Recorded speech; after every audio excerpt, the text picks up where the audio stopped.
It's quite an interesting question that comes up time and again for new freelancers is what freelance work can I do? So this is for people who are looking to get into freelancing and they're wondering what skills or what expertise and professionalism they can go into to deliver freelance work. Now, I find it a slightly strange question if I'm being honest, because I believe that freelancing has to come off the back of either experience or expertise. And when I say experience, that doesn't necessarily mean having worked in a role for a period of time. There's quite a lot of ways to get experience, and I've talked about that in previous videos, which I'll link to below.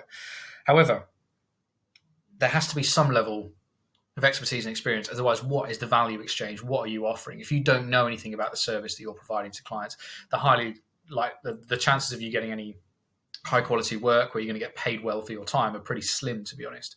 So really, when you're thinking about what freelance work can I do, you need to reflect on your own skills and experience. This is personalized. I cannot give the prescription advice for that. Now, of course, there are some services that are better suited to freelancing.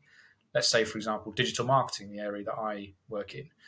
And within that, there are loads of sort of substratas of that. So it could be social media, it could be copywriting, it could be email marketing, PPC management, lots of different areas of freelancing that you could work in.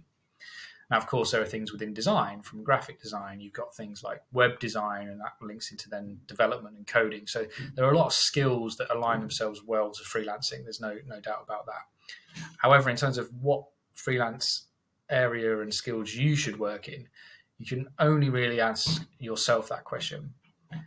To help you go through that process, I suggest a few things. Now, one of them is to look back, of course, as I mentioned earlier on, what is your experience? Now, even if you work within an organization where your particular role wasn't the thing that you want to freelance on, but you had some exposure or a part of the role, for example, included social media, let's say, but maybe that wasn't the main area. If you've had some traction, you had some success, you found some interest in that area, there you can start to see the potential to grow the skill to be able to offer that as a freelance service. I also talk about this quite a lot, but are you interested in it? Do you actually want to deliver that skill as a freelancer? Because if you don't, you'll soon run out of the energy to continue that. So there has to be some level of interest. Now, it doesn't, I've talked about this again before, you don't have to be super, super passionate about the skill and really have your whole life dedicated to doing that. The passion comes when you're actually delivering a good service. There's a great book, So Good They Can't Ignore You, by Cal Newport, which talks more on that topic, which you may want to look up. But that is important, that you do have a base level of interest. Otherwise, you will just, unfortunately, probably get to the point where you start to slow down, and if things become difficult, not have the tenacity to keep going. So experience, interest, and finally, is there the opportunity in the market? So look at what the skill is and then the industries that require that skill, and take a look into what's being offered out there. Can you compete with these? Is there an opportunity? Is it a growing market? Now, as a freelancer, you don't need to get obsessed by this. We're not investing significant amounts of money, but you are making a decision for your future career. So you do want to understand the market you're going into, how it works in terms of freelancers playing a part in that market and what the opportunities lie there for you.